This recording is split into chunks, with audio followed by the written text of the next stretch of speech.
You were in a 16-year relationship that you ended.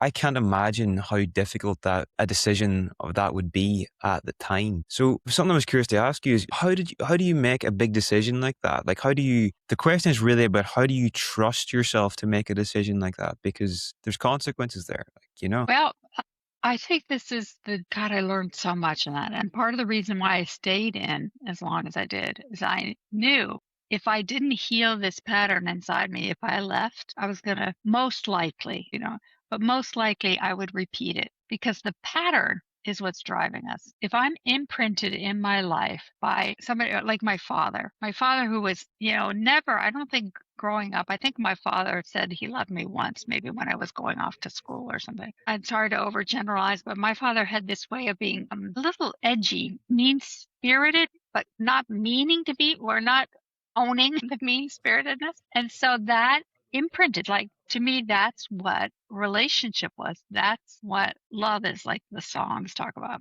So when I think this happened to every client I've ever worked with or consulted about, is that becomes the view out of which I look at the world, not consciously. If somebody said you're going to be in a relationship with a mean-spirited person, I'm like, no, I'm not going. That's not what I want. I want to be loved. Well, in my non-narrative way of looking at life, being loved was this representation, and so Yeah.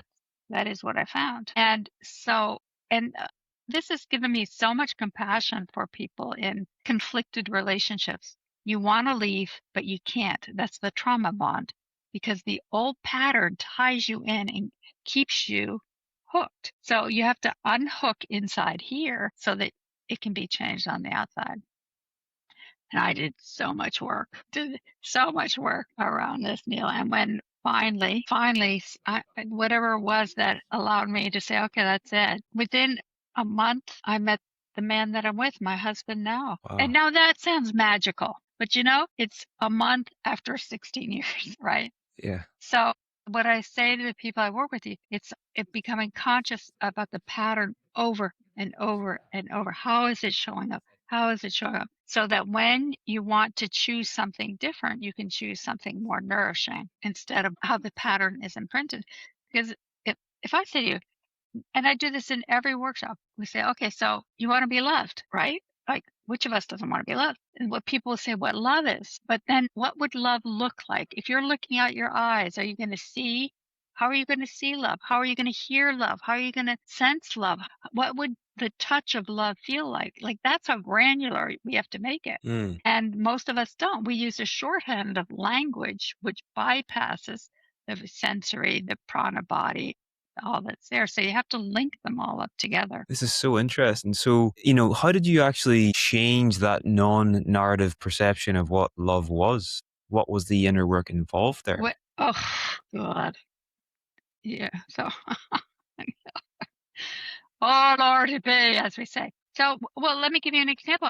I remember thinking, oh, well, I would like to be with somebody who sees the best in me. And I remember sitting there being like, I have no idea what that would be like. What would it be like to be in a relationship where somebody sees the best in me? What would that feel like in my body? And what would that look like out there? And I was like, then I started practicing. And I got this from the peak performance material. And Dan Brown, my mentor in attachment theory, did a lot of work with peak performance and athletes at a very high level. A lot of the training goes on in your head before you even go out on the court or ride the Tour de France or whatever you're doing. You're doing the work in your head. You're training yourself. Like, what would that feel like? How would your body move? What's the focus like? And you just go drill down into real small details so that when it happens, you can see it.